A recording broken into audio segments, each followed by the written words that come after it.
사사기 4장에서는 유일한 여성 사사인 드보라에 관한 이야기가 등장하고 이어서 5장에서는 승리를 주신 하나님께 대한 찬양의 노래가 등장합니다. 먼저 1절부터 3절에서는 이렇게 말씀하십니다.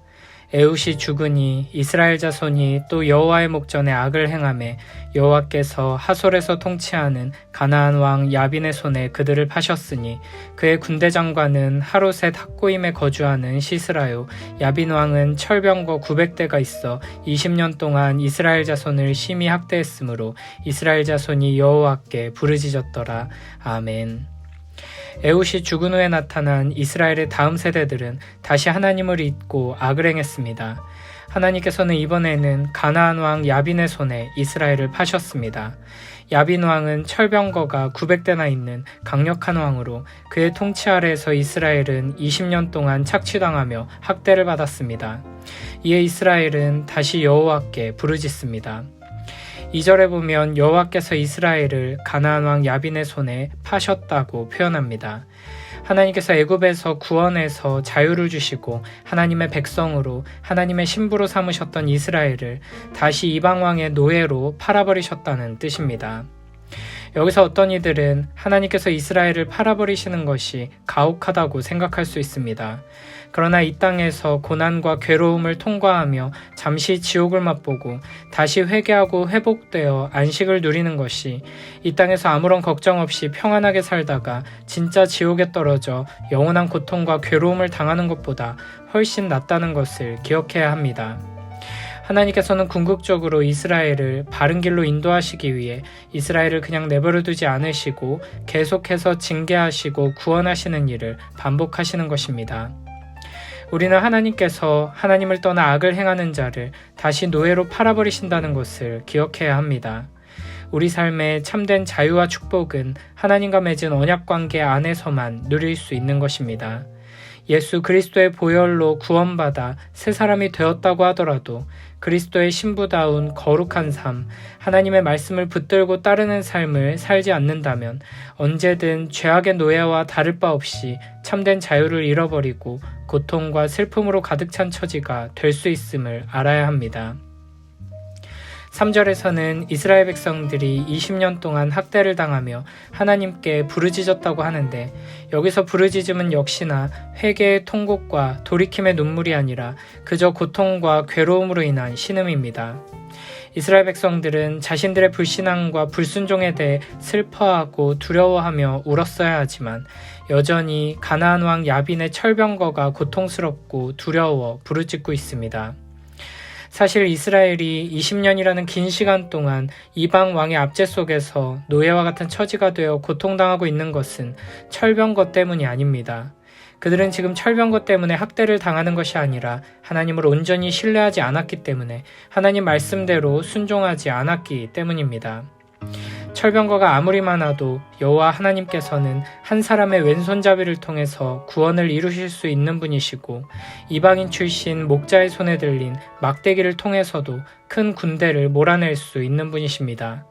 그러나 이스라엘은 여전히 회개하지 않고 있고 자신들의 문제가 무엇인지조차 제대로 파악하지 못한 채 그저 하나님을 향해 고통과 괴로움의 부르짖음을 내뱉고 있습니다. 그러나 하나님께서는 이런 이스라엘을 보시며 가만히 있지 못하시고 다시금 구원자를 세워주십니다. 4절부터 7절에서는 드보라가 등장합니다. 그때 랍비도세 아내 여선지자 드보라가 이스라엘의 사사가 되었는데 그는 에브라임 산지 라마와 베델 사이 드보라의 종려나무 아래 거주하였고 이스라엘 자손은 그에게 나아가 재판을 받더라. 드보라가 사람을 보내어 아비노함의 아들 바락을 납달리 게데스에서 불러다가 그에게 이르되 이스라엘의 하나님 여호와께서 이같이 명령하지 아니하셨느냐 너는 납달리 자손과 스불론 자손 10,000명을 거느리고 다볼산으로 가라. 내가 야빈의 군대 장관 시스라와 그의 병거들과 그의 무리를 기송강으로 이끌어 내게 이르게 하고 그를 내 손에 넘겨주리라 하셨느니라. 아멘. 4절에 드보라를 소개하는 문장을 직역하면 여자, 여선지자, 랍비도세 아내, 그녀가 이스라엘의 여사사가 되었다라는 말씀입니다. 드보라가 여성으로서 이스라엘의 지도자로 부름받았음을 강조하고 있습니다. 랍비돗의 아내라는 말은 횃불의 여인이란 뜻으로도 번역할 수 있습니다.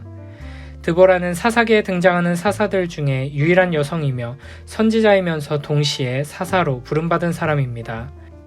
성경의 선지자이면서 백성을 다스리는 역할을 한 사람은 모세와 사무엘 그리고 드보라뿐입니다. 사사기의 다른 사사들은 주로 전쟁을 수행하는 장군과 같은 역할이었다면 드보라는 이스라엘 백성들에게 하나님의 말씀을 전하고 하나님의 말씀을 기준으로 판단하고 통치하는 영적인 지도자의 역할까지도 감당한 것입니다. 본래 사사라는 말의 뜻은 재판하는 사람이라는 의미인데 다른 사사들은 그저 전쟁터에서 사령관의 임무를 수행하는 모습이지만 5절에서 드보라는 실제로 이스라엘 백성들을 재판하는 역할도 감당하는 것을 볼 수 있습니다. 5절에 드보라가 이스라엘 자손을 재판한 장소는 에브라임 산지 라마와 베델 사이에 있는 드보라라고 불리는 지역입니다. 그 지역에 드보라라는 이름이 붙었다는 것은 드보라가 그만큼 유명하고 명망이 높다는 것을 보여줍니다. 6절에 보면 드보라는 아비노함의 아들 바락을 불러 하나님의 말씀을 전합니다. 하나님께서 바락에게 야빈의 군대 장관 시스라를 넘겨주리라 말씀하셨으니 군대를 이끌고 전쟁을 치르라는 것입니다. 이렇게 드보라는 선지자이기 때문에 직접 전쟁터에 나가지 않고 모세나 사무엘처럼 군대 장관을 세우고 전쟁을 명령합니다. 모세의 경우에는 여호수아가 전쟁을 수행했고 사무엘의 경우에는 사울이 왕으로 선출되어 전쟁을 감당했습니다. 이어서 8절부터 10절에서는 드보라를 통해 하나님의 말씀을 받은 바락의 반응이 등장합니다. 바락이 그에게 이르되 만일 당신이 나와 함께 가면 내가 가려니와 만일 당신이 나와 함께 가지 아니하면 나도 가지 아니하겠노라 하니 이르되 내가 반드시 너와 함께 가리라. 그러나 내가 이번에 가는 길에서는 영광을 얻지 못하리니 이는 여호와께서 시스라를 여인의 손에 파실 것임이니라 하고 드보라가 일어나 바락과 함께 게데스로 가니라. 바락이 스불론과 납달리를 게데스로 부르니 10,000명이 그를 따라 올라가고 드보라도 그와 함께 올라가니라. 아멘. 하나님께서는 드보라를 통해 바락에게 군대를 이끌고 야빈의 군대 장관 시스라와 그의 병거들과 그의 무리들을 치라고 명령하십니다. 하지만 바락은 주저하는 모습을 보입니다. 그는 드보라가 함께 가면 가겠지만 함께 가지 않는다면 가지 않겠다고 말합니다. 이에 드보라는 내가 반드시 너와 함께 가리라 라고 대답합니다. 하지만 하나님께서 주시는 승리에서 바락은 영광을 얻지 못할 것이고 하나님께서 시스라를 바락이 아닌 어떤 여인의 손에 파실 것이라고 말합니다. 지금 바락은 하나님을 온전히 신뢰하지 못하고 두려워하는 모습을 보이고 있습니다. 그래서 승리를 얻기는 하겠지만 그 영광을 온전히 얻지는 못하고 다른 어떤 여인이 적장을 죽이는 영광을 누릴 것이라는 말씀을 듣는 것입니다. 물론 바락의 반응은 완전한 불신앙의 모습은 아니었습니다. 드보라가 꼭 같이 가야만 한다고 말한 것에서 바락의 연약함이 보이지만 다른 한편으로는 하나님의 경건한 선지자가 함께 가야 한다고 생각한 것이기에 여호와의 전쟁의 원리를 분명하게 알고 있었고 하나님의 더욱 확실한 도우심을 구하고자 하는 마음으로 볼 수도 있었습니다. 사실 철병거가 900대나 되는 적군을 치러 올라간다는 것은 총 한 자루를 들고 탱크 부대와 맞서는 것만큼이나 어리석어 보이는 일이었습니다. 그러나 바락은 이전에 이스라엘 백성들이 하나님 앞에 했던 것처럼 철병거가 있으니 싸울 수 없다고 말하지 않고 드보라가 함께 가야 갈 수 있다고 말하는 것입니다. 이렇게 바락의 태도에서 우리는 긍정적인 부분과 부정적인 부분을 모두 발견할 수 있습니다. 도저히 하나님을 신뢰할 수 없어 보이는 상황이지만 바락은 하나님을 믿고 신뢰하며 명령에 따라 순종합니다. 그러나 온전히 믿고 순종하지는 못했고 여전히 두려운 마음으로 드보라를 필요로 했습니다. 이렇게 드보라를 통한 구원의 이야기 속에서 어딘가 조금은 모자란 인물들이 등장해 드보라와 함께 동역합니다. 이후 장면에 등장하는 또 다른 여성 야엘도 마찬가지입니다. 드보라가 여성으로서 선지자와 사사의 역할을 감당하는 것을 통해서도 우리는 다양한 측면들을 생각할 수 있습니다. 이스라엘이 20년 동안 학대받던 상황에서 사사로 여성이 등장하는 것은 일반적인 모습은 결코 아닙니다. 고대 사회의 가부장적인 배경 속에서 여성이 사사로 나온 것은 매우 특별한 모습이라 할 수 있습니다. 하나님께서는 남자와 여자를 동등한 존재로 지으셨습니다. 물론 남자와 여자는 분명 다른 존재이고 구별이 있고 가정과 교회와 사회 안에서 하나님께서 정하신 질서가 있지만 하나님 나라의 일을 위해 하나님께서는 남자와 여자를 차별 없이 동등하게 사용하십니다. 그러나 문제는 이 이야기의 배경이 되는 고대 사회의 문화 속에서는 여성 지도자의 존재가 매우 독특하고 예외적인 상황이라는 것입니다. 이 장면은 단순히 하나님께서 여성도 귀하게 사용하신다는 당연한 이야기를 하고자 하는 것이 아닙니다. 여성 지도자 드보라가 등장했다는 것은 이 시대의 남성들이 전혀 자신에게 주어진 역할을 제대로 감당하지 못하고 있음을 보여주는 것입니다. 하나님 나라의 원리에서는 하나님께서 여자를 들어 귀하게 사용하시는 것이 너무나 당연한 일이지만 이 시대의 배경에서 생각해보면 제대로 된 남자가 없는 매우 비정상적인 상황이라는 것입니다. 그럼에도 불구하고 본문은 드보라를 결함 있는 지도자, 부족한 사사로 표현하지 않습니다. 물론 하나님께서 드보라를 일반적인 사사가 아니라 선지자이며 동시에 사사인 더 특별하고 독특한 자리로 부르셨기에 직접 전쟁터에서 사령관 역할을 감당하지는 않았지만 드보라는 분명 매우 경건하고 신실한 지도자로 그려지고 있고 이스라엘 백성들은 드보라를 지혜로운 조언자, 훌륭한 재판관으로 여기고 있습니다. 오히려 지금 상황에서 남성을 대표하는 바락이 조금 부족하고 아쉬운 인물로 그려지고 있습니다.